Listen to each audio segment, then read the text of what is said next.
দেবাংশুর একটা রেকর্ডিং দেখছিলাম, মায়েদের বোনেদের বলছে ওনার তো বয়স হয়েছে, আমি দৌড়াবো, আমি দৌড়াতে চাই। হায় বেটা, দৌড়াবি তো আমার সাথে, হায় আগে এমএলএ সাথে লড়, তারপরে আমাদের এমপি সাহেবের সাথে লড়বি। হ্যাঁ, কত দৌড়াবি? দৌড়া, ম্যারাথন রান। হ্যাঁ, 100 মিটার, 400 মিটার, আসো, কত দৌড়াবে? দৌড়া।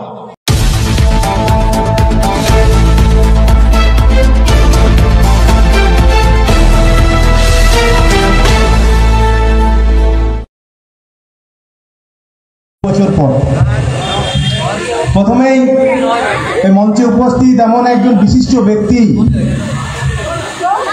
প্রায় 1.5-2 বছর ধরে যে পশ্চিম বাংলায় আমরা জানতাম ছোটবেলায় চুরি, চোর ডাকাত, পুলিশ আমরা খেলেওছি, কিন্তু অরিজিনাল যে চোর,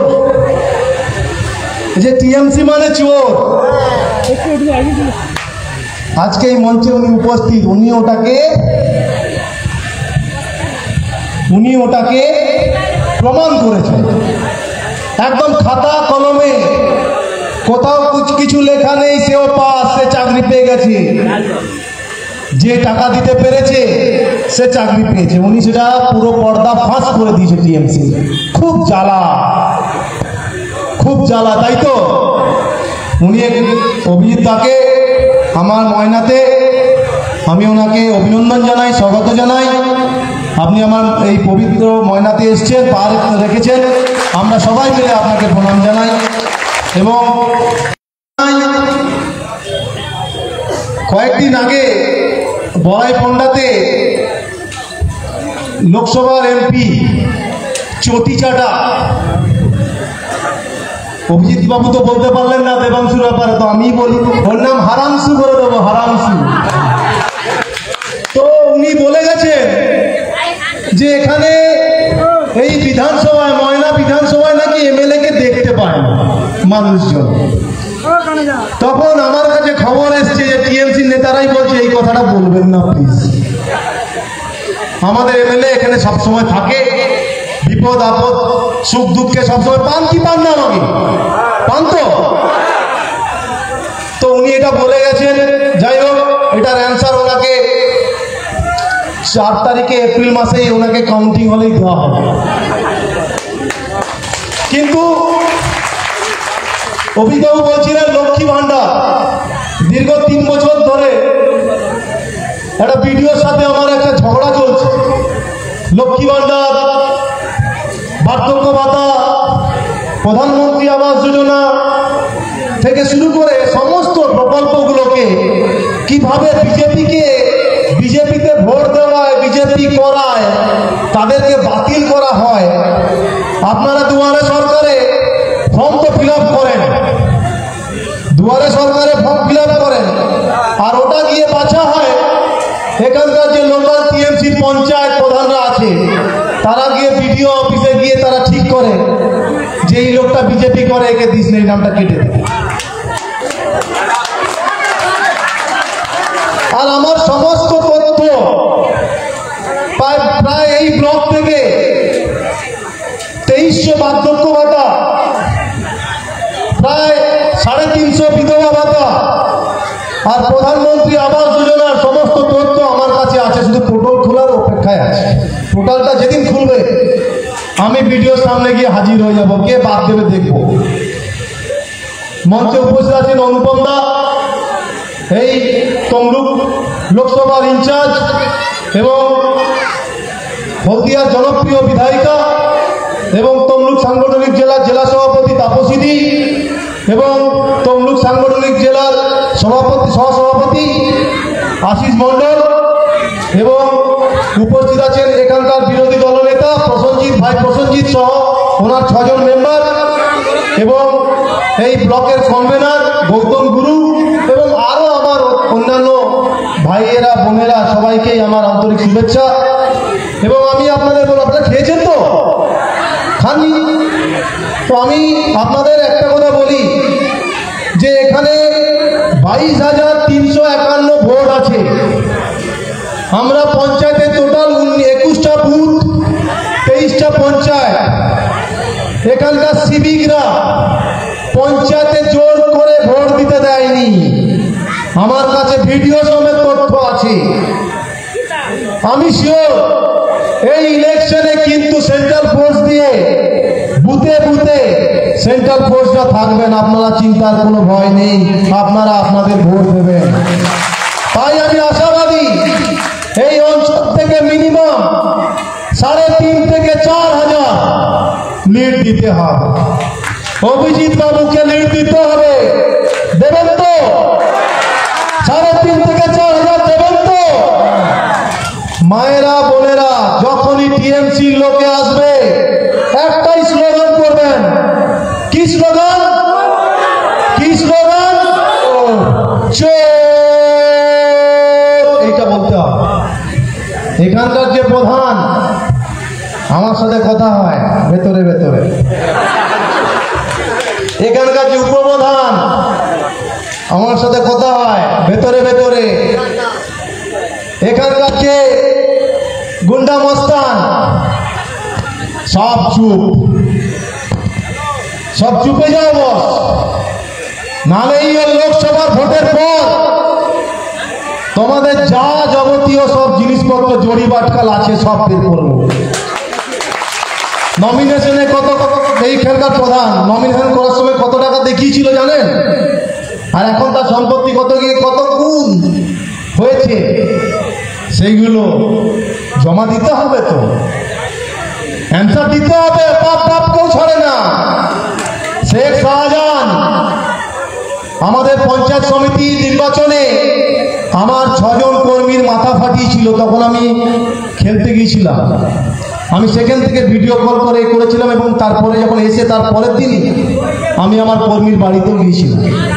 এবং উনি বাগজাতে দুর্গা মন্দিরে একটা কমেন্ট করেছিল, উস্কানিমূলক কথাবার্তা বলেছিলেন। যে বিজেপি করবে তার মাথা ফাটাবো, যে বিজেপি করবে তার ঠ্যাং ভাঙবো। তার ঠিক 7 দিনের মধ্যেই আমাদের একদম সলিড কর্মী বিজয় কৃষ্ণ ভূঁইয়া, আমরা তাকে হারালাম। ওই উস্কানিমূলক বার্তা ভিডিও এখনো আমার ফোনে আছে। আমি এটা টিভিতেও দেখিয়েছি এবং আমি এটা ইডির কাছেও পৌঁছাবো। এবং এই শাহজাহানকে আমি আশাবাদী ইডির কাছে ইনভলভ আছে, সেই ফোন রেকর্ড আছে। অতএব ওই চড়াম চড়াম গুড় বাতাসা এবার বন্ধ করো। এখানে একজন শাহজাহান অভিবাবু, এখানেও একজন শাহজাহান আছে। সে নিজেকে ময়না ব্লকের সভাপতি। সে বলেছিল বিধানসভাতে 260টা বুথে আমার বিধানসভার সময়, এবং আমাকে অ্যাটাকও করিয়েছিল। আমি এফআইআর করেছিলাম, পুলিশকে টাকা খাইয়ে এফআইআর সব কিছু মানে না, অ্যারেস্টও হয়নি। সে বলেছিল 260টা বুথে সে ছাপ্পা মারবে বলেছিল, আমার মনে আছে। আর বিশ্বাস করুন অভিযোগ, ভোটের দিন এমন তাড়া করিয়েছি ওকে কোথাও বসতে দেয়নি। ও যেখানে আমি সেখানে, ও যেখানে আমি সেখানে। ভাই ইন্টারন্যাশনাল প্লেয়ার আছে নাকি? হ্যাঁ, তো সস্তার নাকি? এমনি এমনি হয়ে গেছে, লাড়াবাড়ি প্লেয়ার নাকি আমি? হ্যাঁ, তো আপনারা 3,500 থেকে 4,000 ভোট লিড দেবেন তো অভিজিৎবাবুকে? আমি কথা দিচ্ছি ময়না থেকে 25 থেকে 30,000 ভোটে আমরা অভিজিৎবাবুকে লিড দেব। একদম হিসাব, অঙ্কে হিসাব। শুধু অপেক্ষা, 25শে মে আসছে দিন, 25শে মে আসছে দিন, 25শে মে আসছে দিন। আর 5 তারিখে সবাই গেরুয়া আবির পরে, 5ই জুন গেরুয়া আবির নিয়ে 5 তারিখ আমরা আবার ওই দোল বানাবো এবং আমি আবার নাচবো আপনাদের সবার সাথে। বলে দিলাম আমাদের প্রত্যেক বুথ সভাপতিকে আমার অনুরোধ, আপনারা বুথে বুথে এখন থেকে মাদুর চাটাই পেতে এবং বুথের সমস্ত কর্মী, সাধারণ মানুষ সবাইকে আহ্বান করুন, লাল চা এবং নোনতা বিস্কিট নিয়ে বুথে বুথে এখন থেকে মিটিং করুন। বুথের খরচাপাতি আমি বুঝে নেব, আপনারা চাটাই পেতে এখন থেকে লাল চা নোনতা বিস্কিট নিয়ে মিটিং করুন, ঘরে ঘরে যান, যে লোকেরা টিএমসি করে তাদের বাড়িতেও যান। এমন একজন প্রার্থী হয়েছে সে ভগবানের তুল্য, এটা বলুন। তারা অবশ্যই দেখবেন, কারণ তাদেরও ছেলে মেয়ে আছে, তাদেরও ছেলে মেয়েদের চাকরির ভবিষ্যতে তারা যাতে চাকরি পায় সেই রাস্তাটা কিন্তু অভিজিৎবাবু করে দিয়েছে। তাই আপনাদের সবাইকে আমার অনুরোধ, আপনারা সবাই মিলে যারা যারা যে পার্টি করে শুধু একটাই কথা বলুন, পদ্ম ফুলে ভোট দিন। 25শে মে আসছে দিন, পদ্ম ফুলে ভোট দিন। অভিজিৎবাবুকে আমরা 2 লক্ষের ভোট বেশি ভোটে আমরা দিল্লি পাঠাবো। এবং অভিজিৎবাবু বলেছেন 26টা, আমরা মোদিজি বলেছে এবারে 400 পদ, আমি বলেছি এবছর আমরা পশ্চিম বাংলা থেকে আমাদের সংখ্যা অনুযায়ী তারা আমরা 26টা লোকসভা নির্বাচন করে আমরা দিল্লি পাঠাবো। তারপরে এই সরকারটা পাশের ঘরের মতো পড়ে যাবে।